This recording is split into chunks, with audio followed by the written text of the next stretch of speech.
오늘 본문은 그 루세의 요청을 듣고 보아스가 한 말입니다. 일단 여기서 우리가 경계할 것이 하나 있는데, 룻기 강해 설교를 할 때마다 앞에 있는 목사님들께서 이 설교 서두에서 이 룻기 본문을 곧바로 그리스도와 교회의 관계로 이렇게 끌고 올라가지 말라라고 말했던 것을 기억할 필요가 있습니다. 이것을 흔히 모형론 해석이라고 하는데, 쉽게 말해서 구약은 신약의 모형일 뿐이다라는 것입니다. 그런데 그렇게 룻기를 해석하지 말라라는 것입니다. 물론 룻기에는 그런 요소가 없는 것은 아닙니다. 구약은 궁극적으로 예수 그리스도를 예표합니다. 구속사나 정경적이나 신학적인 해석을 통해서 얼마든지 구약의 사건을 그리스도와 교회의 관계로 설명할 수 있습니다. 그런데 우리가 이렇게 곧바로 점프를 할 경우에 생기는 문제가 있는데, 우리가 그렇게 곧바로 점프를 할 경우에 생기는 문제는 그 구약의 역사적 실제는 사라지고 또 각 구약이 주는 중요한 메시지를 우리가 놓칠 수가 있습니다. 그래서 우리는 1차적으로 그 본문 자체가 주는 의미를 살펴보고 그 다음 2차, 3차로 이렇게 넓게 확장하는 것이 필요합니다. 이것을 기억하면서 오늘 이제 본문을 좀 살펴보도록 하겠습니다. 오늘 본문은 보아스의 대답으로 크게 세 단락으로 이루어져 있습니다. 한번 PPT를 띄워주시겠습니까? 이렇게 세 단락으로 이루어져 있는데, 첫 번째는 보아스의 룻을 향한 축복과 격려입니다. 10절과 11절에 기록되어 있습니다. 보아스가 룻을 축복하고 격려하는 장면입니다. 두 번째는 보아스의 상황 인식입니다. 자신은 기업 물을 자라는 것입니다. 그런데 자기보다 더 가까운 기업 물을 자가 있다라는 것입니다. 12절에 기록되어 있습니다. 세 번째, 보아스의 결심입니다. 그 가까운 기업 물을 자가 그의 책임을 다하지 않는다면 보아스 자신이 그 기업 물을 자로서의 책임을 이행하겠다라는 것입니다. 13절에 이 보아스의 결심이 기록되어 있습니다. 이것이 오늘 우리가 읽은 본문 내용인데, 우리는 이 중에서 우리 두 가지 주제에 대해서 살펴보려고 합니다. 첫 번째는 룻이 현숙한 여자다라는 것입니다. 룻이 현숙한 여자다. 11절을 보면 이렇게 기록되어 있습니다. 그리고 이제 내 딸아, 두려워하지 말라. 내가 내 말한 대로 내게 다 행하리라. 내가 현숙한 여자인 줄을 나의 성읍 백성이 다 아느니라.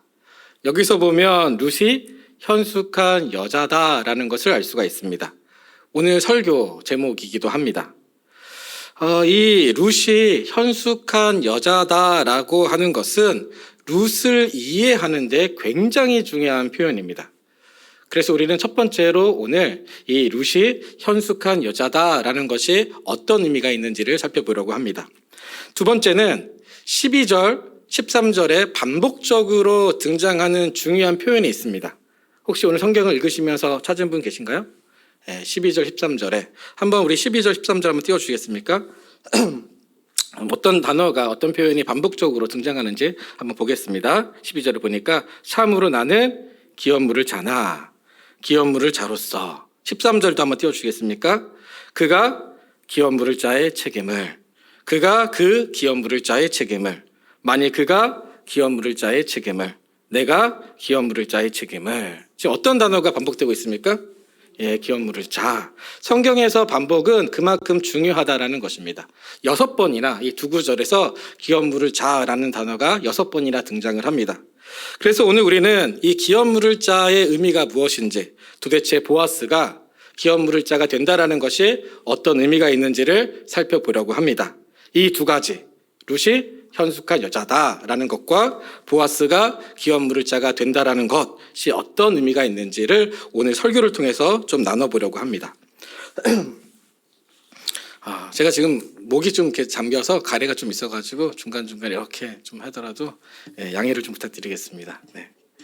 우선 다시 본문으로 돌아와서 우리는 지난 시간에 그 보아스에 대한 룻의 도발적이고 대범한 결혼 요청을 살펴보았습니다.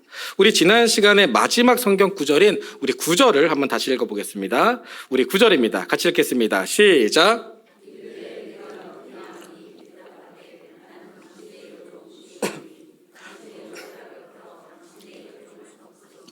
이는 당신이 기업 물을 자가 됨이니이다 하니. 여기서 보면 9절 말미에 룻이 보아스에게 무엇이라고 말하고 있습니까? 당신이 무엇이 된다고요?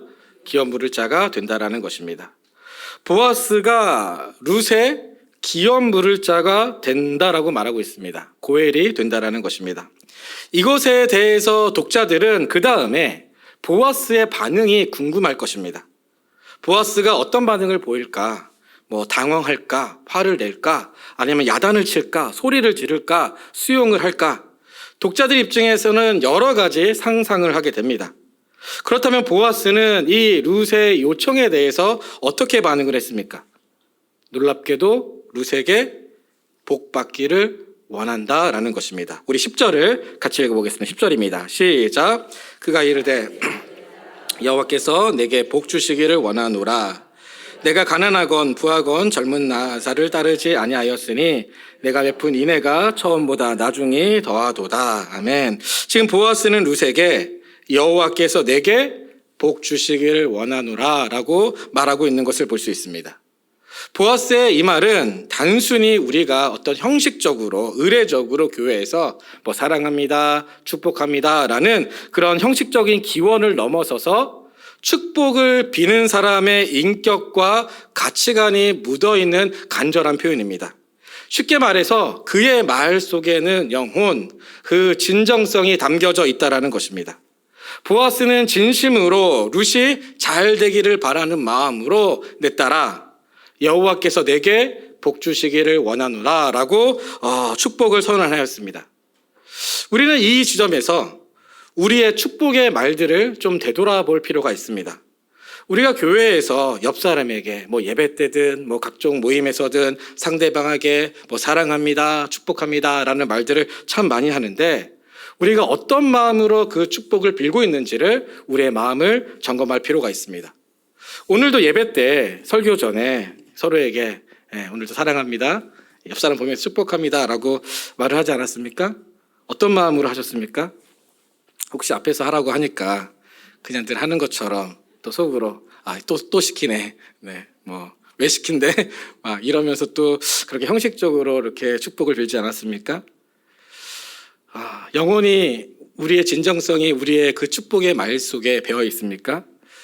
일단 저부터 반성이 됩니다. 항상은 아니지만 그렇지 못할 때도 있었습니다.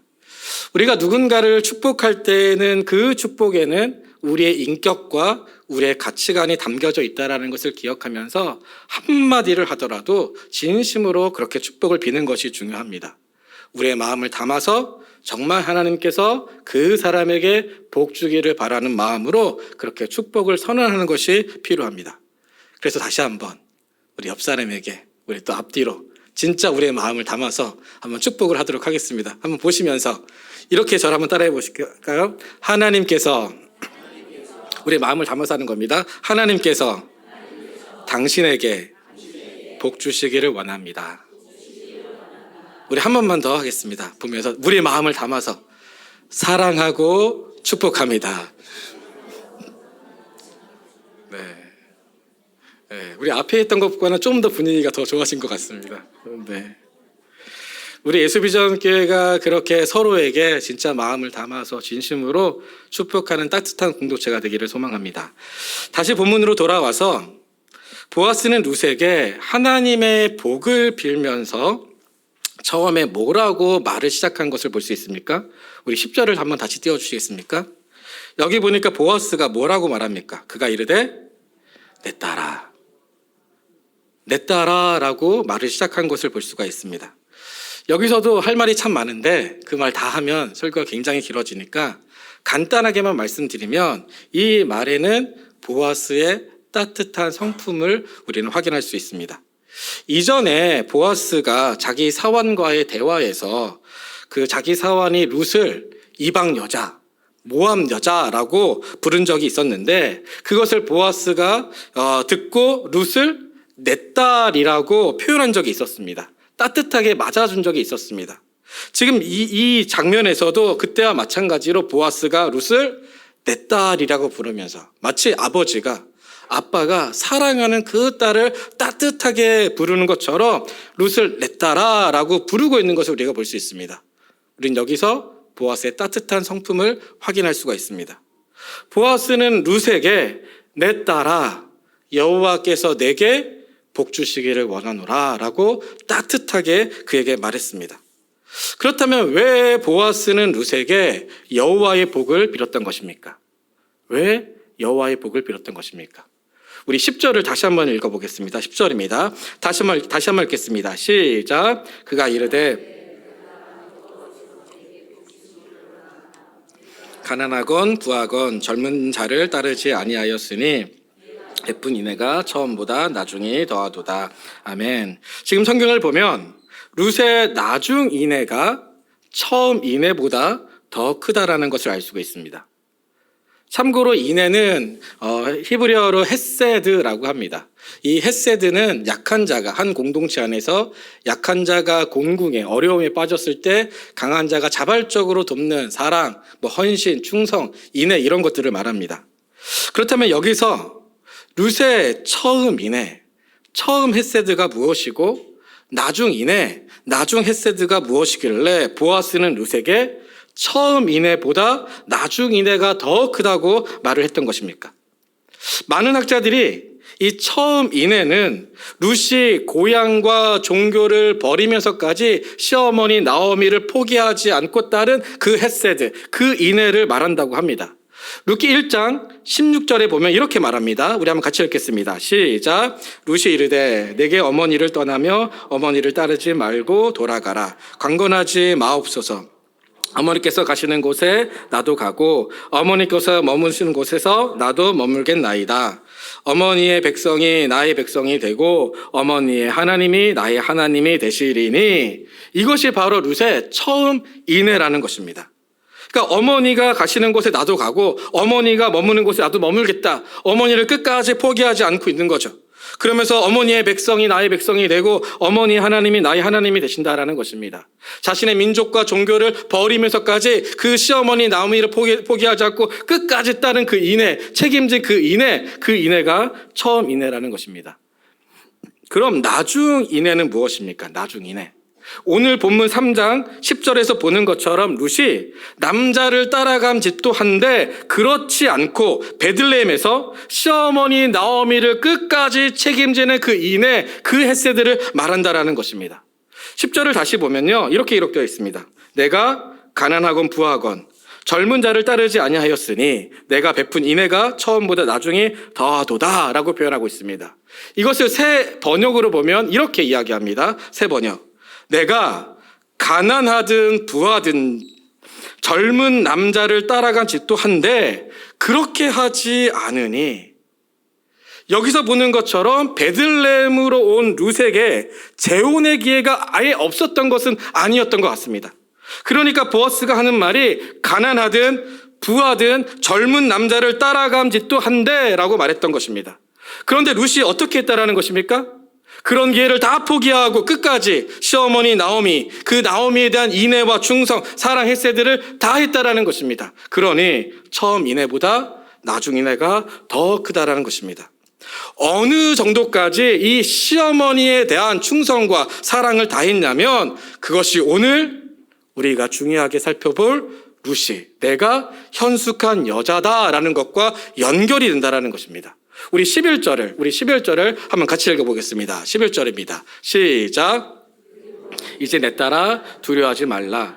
내가 내 말대로 내게 다 행하리라. 내가 현숙한 여자인 줄을 나의 성읍 백성이 다 아느니라. 지금 성경에 보니까 룻이 어떤 여자라는 것입니까? 현숙한 여자다라는 것입니다. 그것을 나의 성읍 베들레헴 사람들이 다 안다라는 것입니다. 지금 보아스는 룻을 현숙한 여자로 치켜 세워주고 있습니다. 그렇다면 왜 보아스는 룻을 현숙한 여자라고 말을 했습니까? 현숙한 여자라는 것이 도대체 어떤 의미가 있길래 룻을 현숙한 여자라고 표현했던 것입니까? 룻기에서 이 룻을 현숙한 여자라고 말하는 것은 극찬입니다. 극찬. 왜냐하면 이 표현은 우리가 룻기에서 그토록 최고의 인물이라고 평가하는, 룻기에서 최고의 인물이 누굽니까? 보아스인데 그 보아스를 표현하는 것과 이 룻을 현숙한 여자라고 표현한 것과 동일한 표현이기 때문입니다. 즉 룻을 보아스와 동급으로 말하고 있다는 것입니다. 굉장히 놀라운 거죠. 룻기의 최고의 인물이라고 말하는 그 보아스와 룻을 같은 급의 존재라고 지금 이야기하고 있는 것입니다. 룻기 2장 1절을 보면 이런 구절이 있습니다. 우리 한번 같이 읽겠습니다. 룻기 2장 1절입니다. 시작. 엘리멜렉의 친족으로 유력한 자가 있으니 그의 이름은 보아스더라. 지금 보니까 보아스를 어떻게 표현하고 있습니까? 나오미의 남편 엘리멜렉의 친족으로 뭐라고요? 유력한 자. 보아스를 유력한 자라고 말하고 있습니다. 이 유력한 자라는 것과 오늘 본문의 현숙한 여자라는 것이 같은 표현입니다. 우리말 성경에는 잘 드러나 있지 않지만 이게 히브리 원문을 보면 두 표현이 같은 표현이라는 것을 알 수가 있습니다. 이 보아스를 유력한 남자라고, 유력한 자라고 하는데 이게 히브리어로 보면은 이시 기뽀르 하일입니다. 이시 기뽀르 하일. 이시는 남자, 기뽀르는 용사, 하일은 힘, 능력, 유력한 어떤 용기를 의미합니다. 그런데 오늘 본문에 이 현숙한 여자라는 단어를 보면 그 현숙한 여자라는 것이 히브리어로 에셰트 하일입니다. 에셰트 하일. 에셰트는 여자, 하일은 보아스를 말했을 때와 똑같은 힘, 능력, 유력한 용기를 말합니다.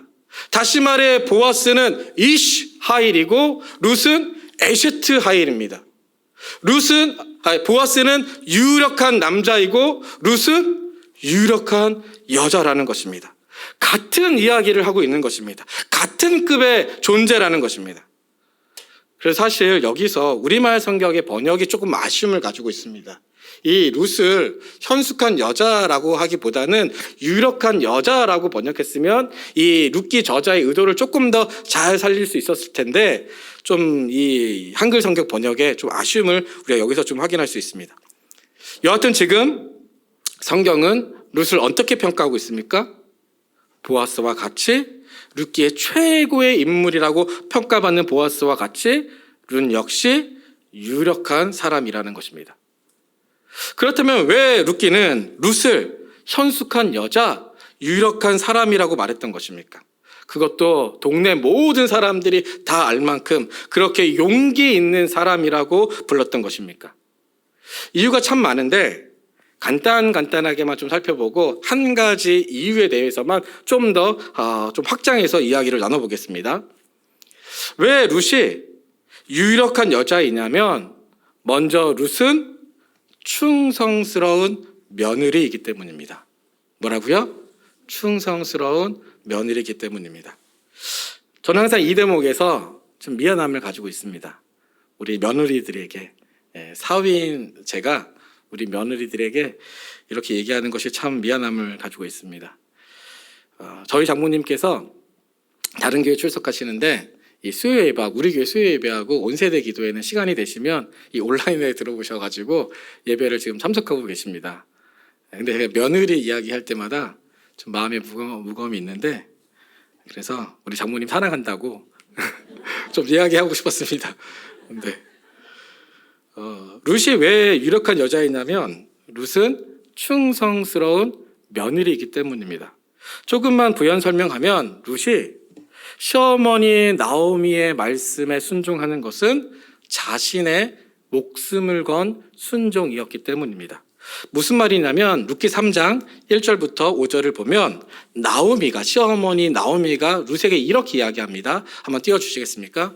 1절부터 5절인데요. 우리 교독 좀 하겠습니다. 남자, 여자 이렇게 순으로 같이 교독하고 마지막 5절은 같이 읽겠습니다. 우리 남자부터 같이 읽겠습니다. 시작. 룻이 시어머니 나오미가 그에게 이르되 내 딸아 내가 너를 위하여 안식할 곳을 구하여 너를 복되게 하여야 하지 않겠느냐. 함께 하던 하녀들을 둔 보아스는 우리의 친족이 아니냐. 보라 그가 오늘 밤에 타작마당에서 보리를 까불리라. 그런즉 너는 목욕하고 기름을 바르고 의복을 입고 타작마당에 내려가서 그 사람이 먹고 마시기를 다 하기까지는 그에게 보이지 말고 그가 누울 때에 너는 그가 눕는 곳을 알았다가 들어가서 그의 발치 이붓을 들고 거기 누우라. 그가 내 할 일을 내게 알게 하리라 하니 룻이 시어머니에게 이르되 어머니의 말씀대로 내가 다 행하리라 하니라. 여기서 보면 3절에 시어머니 나오미가 룻에게 이 목욕하고 기름 바르고 의복을 입고 타작마당에 내려가서 보아스에게 가라는 말이 있습니다. 보아스에게 가라. 그런데 언제 가라는 것입니까? 언제? 2절을 한번 띄워주시겠습니까? 2절을 보면 언제 가라는 것입니까? 오늘 밤에. 오늘 밤에 룻에게 타작마당으로 가라는 것입니다. 이게 굉장히 위험한 행동입니다. 여성이 밤중에, 그것도 남자들의 상징이라고 알려진 그 타작마당에 간다라는 것은 목숨을 거는 행동이었습니다. 이게 얼마나 위험한 행동이었는지 학자들이 이렇게 이야기합니다. 한번 띄워주시겠습니까? 밤중에 남자들만의 세계인 타작마당에 가서 누우라는 것은 룻의 명예를 훼손할 뿐만 아니라 자칫하면 목숨까지 위태로울 수 있었다. 우선 한밤중에 돌아다니는 것은 위험할 수 있었다. 여인이 성안을 순찰하는 자들에게 폭행을 당할 수도 있었다. 거기다 타작마당은 남자들의 세계인데 당시 타작마당에서 음행을 즐기는 것은 종교적 풍습이었기에 사람들에게 룻이 창기 노릇했다고 소문이 날 수도 있었다. 구약에서 음행한 여자는 화형을 시키거나 돌로 쳐 죽였다. 그래서 시어머니 나오미의 지시대로 했다가는 남편과 가정을 얻기는커녕 신병과 목숨의 위협을 충분히 당할 수 있었다. 지금 보는 것처럼 룻이 시어머니 나오미의 말에 순종하는 것은 자신의 목숨을 건 행동이었다라는 것입니다. 그런데 룻이 어떻게 행동을 했습니까? 시어머니의 말씀에 순종했습니다. 자신의 생명을 걸면서까지 어머니에 대한 충성을 다했다라는 것입니다. 그러니 성경은 룻을 유력한 자, 현숙한 여자, 용기 있는 여자로 불렀던 것입니다. 또 룻을 현숙한 여자라고 부르는 이유는 그녀는 끝까지 시어머니 나오미에 대한 그 충성, 책임을 다한 사람이었기 때문입니다. 헤세드를 다한 사람이었습니다. 이것은 우리가 그동안 룻기 강해의 설교를 통해서 충분히 여러 번 살펴보았기 때문에 좀 넘어가도록 하겠습니다. 여하튼 룻은 시어머니 나오미에 대한 책임을 다했습니다.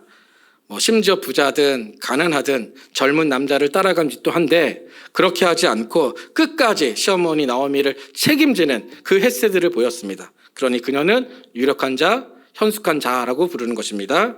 세 번째는 룻이 유력한 자인 이유는 언약의 비신실한 이스라엘과의 싸움에서 승리했기 때문입니다. 무슨 말이냐면 이스라엘이 하나님의 언약을 잘 지키고 있었다면 나오미가 베들레헴에 돌아왔었을 때 사정하지 않아도 고엘 제도로 땅을 회복해야 했습니다. 그런데 아무도 그녀에게 관심을 두지 않았습니다. 하나님의 언약이 이스라엘 땅에 제대로 작동하지 않았다라는 것입니다. 그런데 룻은 그 언약의 비신실한 이스라엘과 싸워서 승리했습니다. 룻의 마지막 스토리에서 보는 것처럼 룻은 결국 땅을 회복하고 나오미의 가문을 다시 일으켜 세웁니다. 그러니 당연히 룻은 에셰트 아일, 유력한 사람이라는 것입니다. 마지막으로 룻이 왜 유력한 자이냐면 그녀는 대범한 성격을 가진 사람이었기 때문입니다. 대범한 성격을 가진 사람이었다. 일단 예전에 우리가 살펴보았던 것처럼 룻기 2장에서 룻이 보아스의 사원에게 이삭을 죽게 해달라고 요구를 합니다. 그런데 그때 특혜를 요구합니다. 그러니까 땅에 떨어져 있는 이삭이 아니라 단과 단 사이에 있는 이삭, 우선적으로 그 이삭을 자기가 거둘 수 있게 해달라고 특혜를 요구합니다. 그녀는 대범하게 이것을 그 보아스의 사원에게 요구했고 또 이 특혜를 요구했을 뿐만 아니라 실제로 많은 이삭을 거둬들일 만큼 성실함 또한 가지고 있었습니다. 이것이 그녀가 대범한 성격을 가진 사람이었다라는 것을 보여주는 한 증거이고 또 다른 증거가 지난 시간에 우리가 마지막으로 살펴본 그 구절 속에 있습니다. 우리 마지막 구절 3장 9절을 다시 한번 읽어보겠습니다. 룻기 3장 9절입니다. 시작. 이르되 내가 누구냐 하니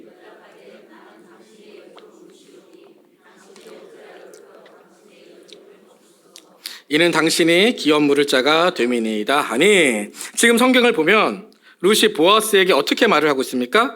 당신의 옷자락을 펴 당신의 여정을 덮으소서. 이는 당신이 기업 물을 자가 됨이니이다.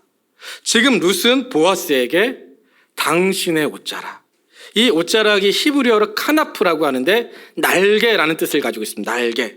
즉 당신의 날개로, 보아스 당신의 날개로 당신의 여정을 덮어달라는 것입니다. 이는 당신이 바로 기업 물을 자 고엘이 되기 때문이라는 것입니다. 지금 룻이 굉장히 적극적으로 보아스에게 당신이 고엘이고, 그래서 당신은 당신의 날개로 나를 덮어주어야 합니다라고 당당하게 요구하고 있는 것입니다. 이방 여자가 유대 남자에게 도발적으로 대담하게 결혼 요청을 하고 있는 것입니다. 그러니 룻이 어찌 대범한 성격을 가진 유력한 여자라고 말하지 않을 수 있겠습니까? 어찌 룻이 용기 있는 사람이라고 말하지 않을 수 있겠습니까? 그런데 여기서 한 걸음만 더 들어가서 룻이 보아스에게 당신은 고엘입니다, 당신의 날개로 나를 덮어주어야 합니다 라고 이 말한 것에는 굉장히 놀라운 점이 있습니다. 혹시 기억이 나십니까? 그 보아스가 룻이 시어머니 나오미를 선택하고 베들레헴까지 온 것을 어떻게 해석했는지 혹시 기억이 나십니까?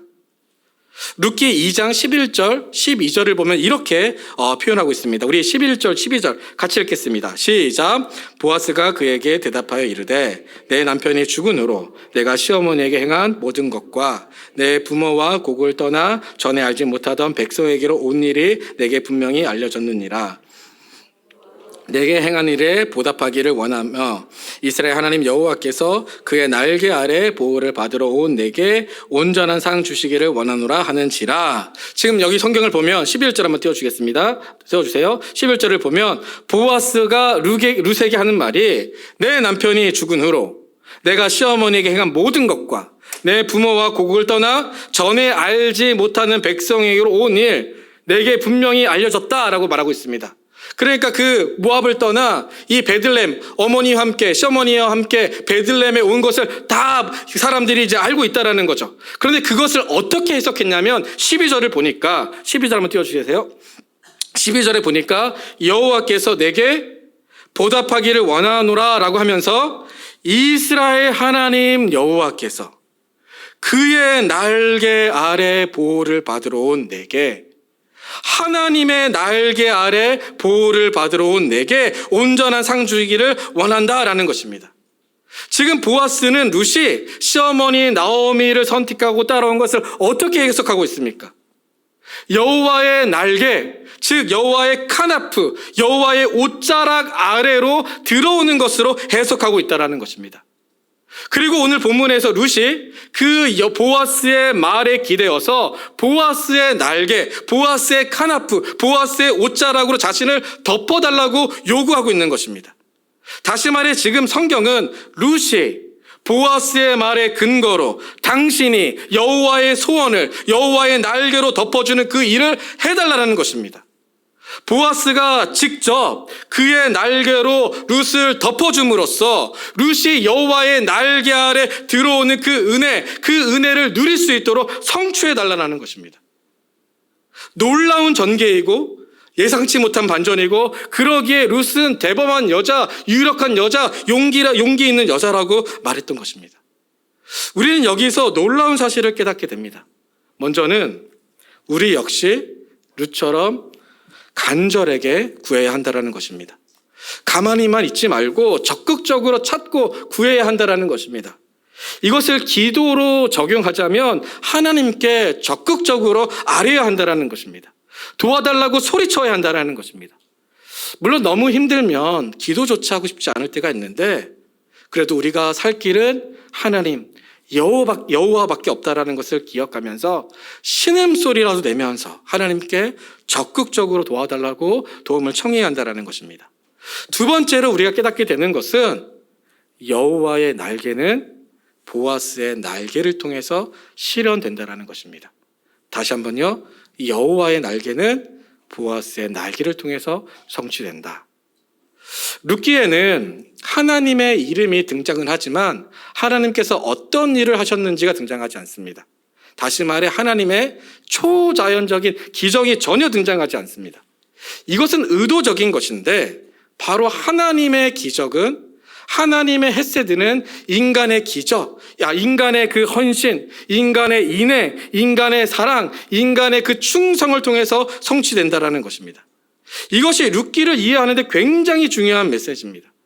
이 말은 즉슨 우리가 우리 주변에 약하고 힘없고 도움이 필요한 사람들을 위해 기도하는 것도 중요한데, 기도하는 것 중요합니다. 반드시 기도해야 합니다. 정말 그들을 위해 기도해 줘야 합니다. 그런데 우리가 바로 그들에게, 여호와의 그 날개 아래 보호를 받으러 온 그들에게 우리가 그들의 날개가 되어 주어야 한다는 것입니다.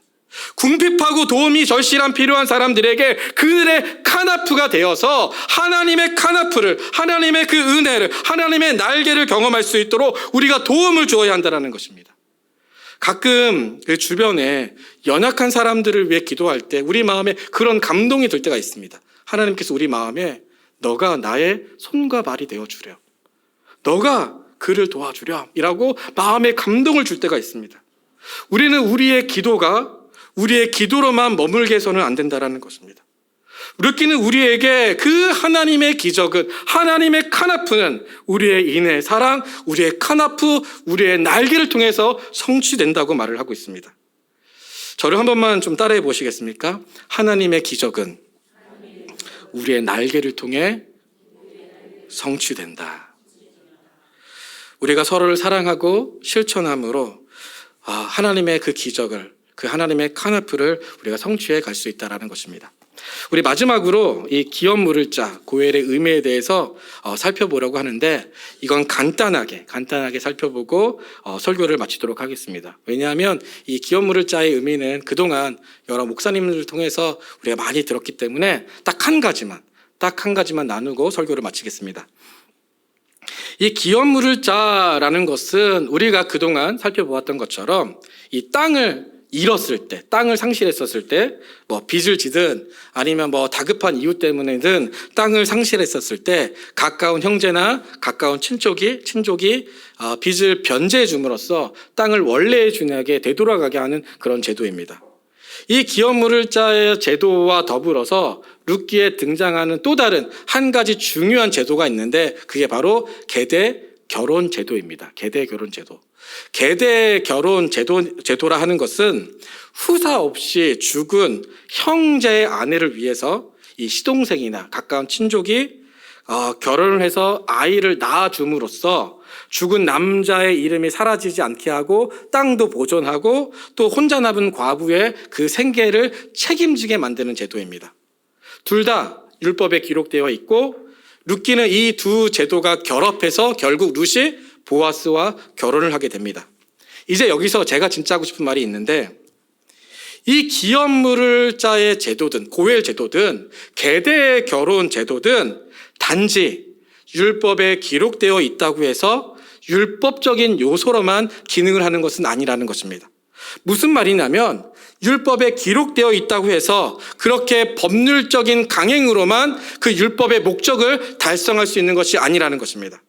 조금만 더 쉽게 설명하면, 이 기업 물을 자의 제도든 계대 결혼 제도든 율법에 써 있으니까 지킬 수 있습니다. 그렇죠. 율법에 기록되어 있으니까 지킬 수 있습니다. 하지만 그렇게 지키는 것은 의미가 없다라는 것입니다. 그 제도가 의미 있기 위해서는, 그 제도의 생명력이 있기 위해서는 그 제도를 지키는 사람의 마음가짐, 태도, 자세가 중요하다라는 것입니다. 즉 자신이 하나님께, 하나님의 헤세드를 경험한 그 은혜에 감사해서 사랑으로, 여기서 중요한 것은 사랑으로입니다. 사랑으로 그 율법을 행해야 한다는 것입니다. 율법을 완성시키는 것은 사랑이라는 것입니다. 그래서 김지찬 교수님의 책을 보면 이 부분에 대해서 이렇게 이야기합니다. 한번 띄워주시겠습니까? 율법을 완성시키는 것은 사랑이다. 물론 룻기 3장에서는 아직 이 점이 분명히 드러나지 않는다. 룻기 4장에 가면 기업 물을 자 1순위였던 자가 자기 기업에 손해가 있을까 하여 못하겠다고 뒤로 물러난다. 그러나 보아스는 자기 기업에 손해가 있을 것을 알면서도 말론의 아내 룻에게서 땅을 기업 물으고 룻과 계대 결혼을 하는 모습을 본다. 기업 물음과 계대 결혼이라는 율법은 보아스의 사랑이 없었다면 성취되지 않았을 것이다. 무슨 말이냐면 결국 율법은 문자적인 적용을 넘어서서 그 근간에는 사랑이 있어야 한다는 것입니다. 사랑만이 율법을 완성할 수 있다는 것입니다. 기업 물을 자의 제도든 계대 결혼 제도든 결국 사랑으로 그 율법을 완성하라는 것입니다. 그래서 예수님 역시 구약의 율법을 어떻게 완성하셨습니까? 우리를 향하신 하나님의 사랑으로 완성하셨습니다.